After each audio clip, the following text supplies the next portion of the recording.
Армысыздар, құрметті көрермендер, сіздермен Инга Иманбай және пікір бағдарламасы.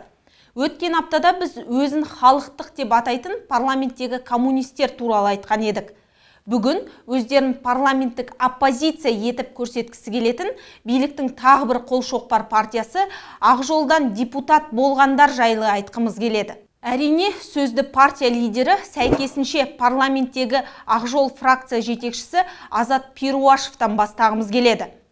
Саясаттан титтейде хабары бар кез келген адам Перуашевтың биліктің көне қолшоқпары екенін жақсы біледі. Саясаткерден гөрі сайқымазақ әртіске көбірек ұқсайтын оның оқиғалары жеткілікті. Өзін елбасы деп атап, мәңгі билікте отырған Назарбаев формалды түрде президенттіктен кеткендегі оппозиционер Перуашевтың көз жасы мәңгі жадымызда қалары сөзсіз. Қимай тұрсыз ба? Назарбаевты оның құрған шірік жүйесін қимай жылайтындайы бар. Перуашев пен оның отбасы режимге универсалды қызмет етіп, өте бақуатты өмір сүреді. Перуашевтың жеке өзі 10 заңды тұлғада құрылтайшы екен.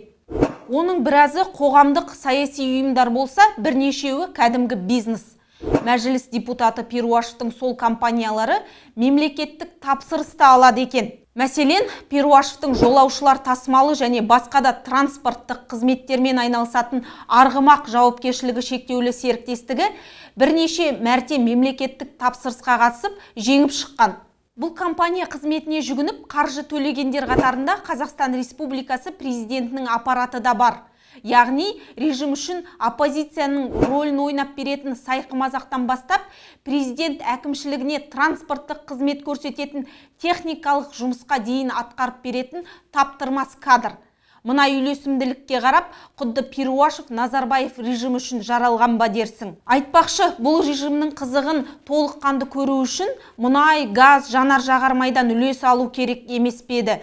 Перуашев одан да құр қалып отырған жоқ. Оның жұбайы Демидова Дина Төлегенқызы жанар-жағармай сатумен айналысады. Оның атына тіркелген Аспара мұнай жауапкершілігі шектеулі серіктестігі бар. Салықтық есептеріне қарағанда 2018 жылы тіркелген компанияның жұмысы дөңгелеп тұр. Компания 2019 жылы 16 миллионнан астам салық төлесе, 2020 жылы 23 миллионнан астам салық төлеген. Ақжол атынан депутат атанғандардың бірі Дүйсенбинов Берік Сәлімжанұлы.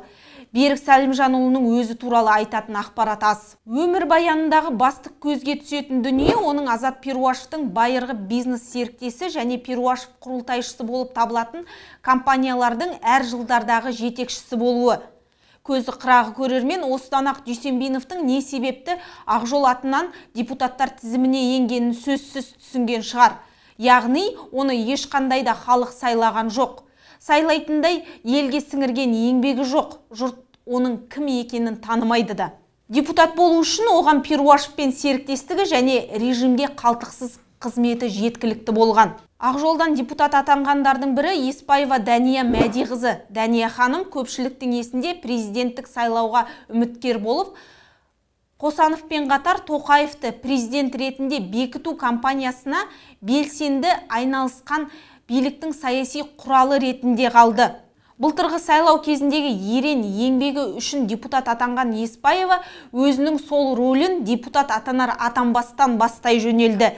12 қаңтар күні баспасөзге сұхбат беріп, Ақжолды ендігі парламенттік оппозиция ретінде қабылдау туралы әңгіме қозғағанда сол. Шындығы керек, легитимді емес парламенттің заңсыз сайланған депутаттарының қай-қайсының да өмір баяны мен өмір жолы осындай.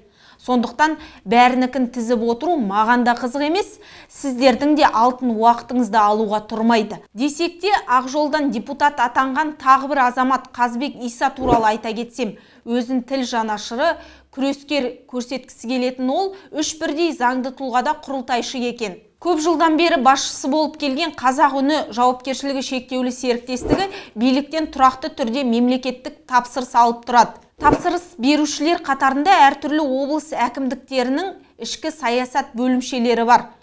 Әкімдіктердің ішкі саясат бөлімі ұлттық қауіпсіздік қызметіне тікелей бағынатын орган екенін ескерсек, Қазбек Иса мен оның газетінің биліктің саяси оппоненттеріне қарсы оқтын шабуылдарының сыры белгілі болған сияқты. Айтпақшы, Қазақ үні жауапкершілігі шектеулі серіктестігінде 2020 жылдың 25 қарашасында тарихи өзгеріс болған. Қазбек Иса бірінші басшылықты өзінің ұлы Иса Қаныш Қазбекұлына тапсырған. Көп жылдан бері тізгінді бермеген оның былтыр парламенттік сайлау жариялана салысымен мұндай қадамға баруының сыры түсінікті. Сол кездақ сайлау өтпестен бұрын өзінің депутат боларын анық білген.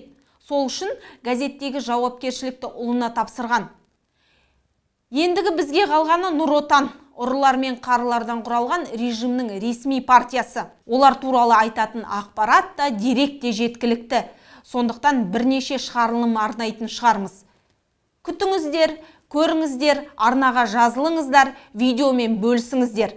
Біз тек қана шындықты айтамыз. Барлық ақпарат ашық дерек көздерінен алынды.